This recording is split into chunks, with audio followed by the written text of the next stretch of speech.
மிகக்குறைந்த அளவிலே பெயர் நீக்கமாக இருக்குது. அதாவது வெளியூர் போனது மாதிரி இது தோல்வி பயத்துல தான் பாஜக இதை சொல்றாங்க அப்படிங்கிறாங்க.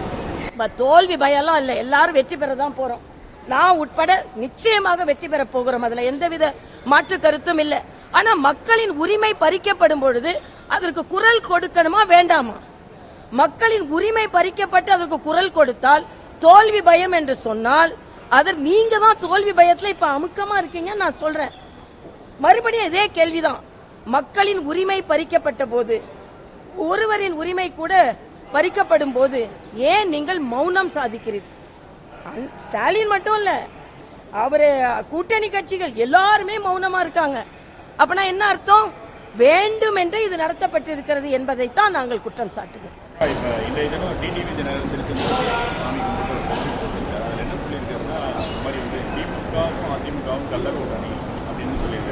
இதுக்கு முன்னாடி இவர் அண்ணாமலை என்ன சொல்லியிருக்காரு, பிரச்சாரத்தப்ப அதிமுக டிடிவியிடம் ஒப்படைக்கலாம் இந்த மாதிரி ஒரு ஆர்டர் வந்திருக்கு.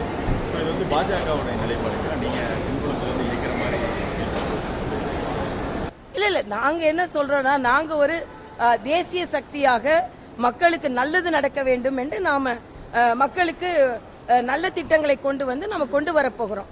ஆனா அவரு அது சகோதரர் தினகரன் அவர்கள் சொல்வதை போல வேறு தேசிய சக்திகள் எதுவும் உள்ள வந்துடக்கூடாது, நல்லது அவர்களுக்கு நடந்துவிடக் கூடாது என்பதற்காக சில இயக்கங்கள் ஒன்றாக இருந்திருக்கலாம்.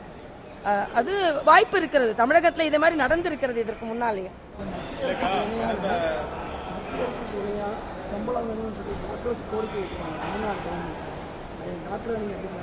நிச்சயமாக அவர்களுக்கு இன்னும் பல சலுகைகள் கொடுக்கப்பட வேண்டும். உயர்கல்வி படிக்கின்ற மருத்துவ மாணவர்கள், பிஜி ஸ்டூடெண்ட்ஸ்க்கு இன்னும் பல அழுத்தங்கள் தமிழகத்தில் இருக்கிறது. இவையெல்லாம் சரி செய்யப்பட வேண்டும். எல்லாத்துக்கும் மேல நாங்க டிபிடி கொடுக்கும்போது மரியாதைக்குரிய பாரத பிரதமர் நேரடி பண பரிவர்த்தனை மக்களுக்கு இருக்கணும்னு சொல்லும்போது அதை எல்லாரும் சொன்னாங்க. 2 நாட்களா தமிழ்நாட்டில் என்ன நடந்துகிட்டு இருக்கு? கஞ்சாக்கு அடிதடி, அதே மாதிரி ரேஷன் அரிசிக்கு அடிதடி. ஆக என்னதான் இங்க நடந்து கொண்டிருக்கு? அரசியல்லையும் அடிதடி, அரிசிக்கும் அடிதடினா என்ன அர்த்தம்? அதுல அரிசியை வாங்கி பாலிஷ் பண்ணி அதை மாவாக்கி அதை கடத்தல் செய்யறாங்க. அதுக்கு திராவிட முன்னேற்ற கழகத்தை சார்ந்தவர்கள் கூட்டு. அதே மாதிரி சாதிக்குள்ள இருந்தாலும் அவர் என்ன சாதிக்கணும்னு நினைச்சாரோ அது சாதிச்சுட்டாரு. நீங்க பாத்தீங்க, எங்க பார்த்தாலும் போதை மருந்துகளால் சண்டை சச்சரவு, பொதுமக்கள் பாதிக்கப்படுகிறார்கள்.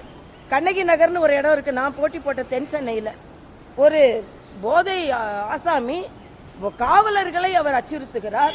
ஆக என்ன நடந்துட்டு இருக்கு தமிழ்நாட்டில்? எங்க போனாலும் போதை, எங்க போனாலும் கடத்தல். இங்க உள்ள அரசாங்கம் அதை சரி செய்யட்டும். அதை விட்டுவிட்டு நாங்க எப்ப பார்த்தாலும் மோடி அவர்களை நாங்க விமர்சனம் செய்வேன் என்று சொல்வது சரியல்ல என்பதை மக்கள் நன்றாக புரிந்து கொள்ள வேண்டும்.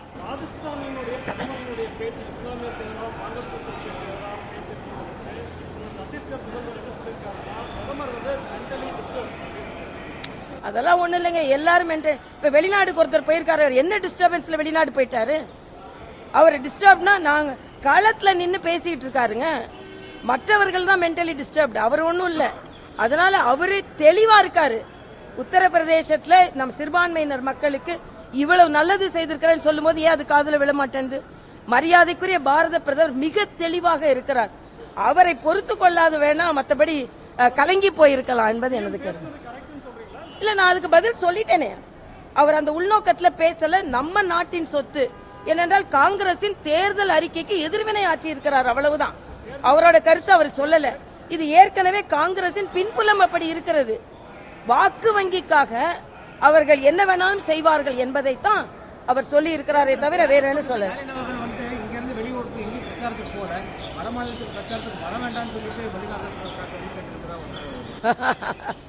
ஆமா, அந்த அளவுக்கு தான் அவங்களோட இருக்கு.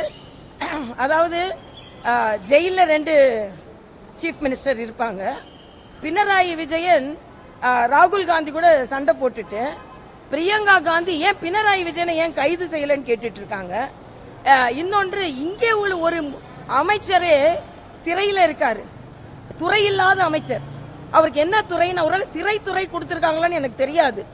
ஆக ஒரு சிறையில ஒரு அமைச்சர், சிறையில 2 முதலமைச்சர்கள், வெளிநாடுக்கு ஓடி போன ஒரு தலைவர், இவர்களை வைத்துக்கொண்டு இவர்கள் இந்தி கூட்டணி என்று பேசிக் கொண்டிருக்கிறார்கள். ஆனால் ஒட்டுமொத்தமாக நாட்டு மக்களுக்கு நல்லது செய்வதற்காக பாரத பிரதமரும் பாரதிய ஜனதா கட்சியும் தனது பிரச்சாரத்தை மேற்கொண்டிருக்கிறார்கள். மக்கள் அவர்களுக்கு வாய்ப்பளிப்பார்கள். ஸ்டாலின் வடநாட்டுக்கு போன ஒருவேளை ஹிந்தி எதிர்ப்பு, சனாதனம், இதெல்லாம் அவங்களோட சனாதனம் உடனே ஏற்றத்தாழ்வு. என்னோட ட்விட்டர்ல கூட என்ன கடுமையா விமர்சிக்கிறாங்க. தயவு செய்து நான் திருப்பி சொல்றேன், எங்களை போல வேற்றுமையை களைந்தவர்கள் யாரும் கிடையாது. ஆனா உங்க கட்சியில உங்க வாரிசுகளை தவிர வேறு யாராவது வந்துவிட முடியுமா? மறுபடியும் நான் ஒரு சவால் விடுகிறேன். இன்னைக்கு உதயநிதிக்கு கொடுத்திருக்கின்ற முக்கியத்துவம் மற்ற தொண்டர்களுக்கோ கடுமையாக உழைக்கக்கூடிய தொண்டர்களுக்கோ கிடைக்கிறதா என்பதுதான். அந்த உரிமையை மறுக்கப்படுகிறது. அங்கே ஏற்றத்தாழ்வு இருக்கிறது. ஆனால் எங்கள் கட்சியில் அப்படி இல்லை. யார் வேணாலும் தொண்டராக மாறலாம், யார் வேணாலும் தலைவர் ஆகலாம், யார் வேணாலும் ஆளுநர் ஆகலாம், அரசியல்வாதி ஆகலாம். அதனால எங்க ஏற்றத்தாழ்வுகள் மறுபடியும் திருப்பியும் அதே கேள்விதான். ஸ்டாலின் ஏன் இந்து விழாக்களுக்கு வாழ்த்து சொல்ல மறுக்கிறார்? இதுல என்ன ஏற்றத்தாழ்வு? அதனால நீங்க தான் தோல்வி அடைந்த கூட்டணி. அதை இப்பொழுதே ஸ்டாலின் ஒத்துக்கொண்டு வெளியெல்லாம் போய் பிரச்சாரம் பண்ணி பிரயோஜனம் இல்ல அப்படின்னு சொல்லிட்டு என்னோட வீடியோல விஷயத்தை கக்கி கொண்டிருக்கிறார். நாம நினைச்சதை சாப்பிட முடியாது, நம்மளோட நிலத்தெல்லாம் புடுங்குறாங்க, நாம நினைச்ச மொழியை பேச முடியாது. எங்க அப்படி இருக்கு? தமிழ்நாட்டில தான் அப்படி இருக்கு. தமிழ்நாட்டில் இந்த ஒரு மொழி படிக்க முடியும்னா தன்னோட வீட்டு குழந்தைகள், பணக்கார வீட்டு குழந்தைகள் ஒரு மொழி படிக்கலாம். ஆனா ஏழை குழந்தைகளுக்கு கிடையாது. நீட்டை கொண்டு வந்திருக்கிறார்கள். நீட் யார் கொண்டு வந்தது? உச்ச நீதிமன்றம் கொண்டு வந்தது. வந்தவுடனே முதல் கையெழுத்து போட்டு நீக்கிருக்க வேண்டியது தானே.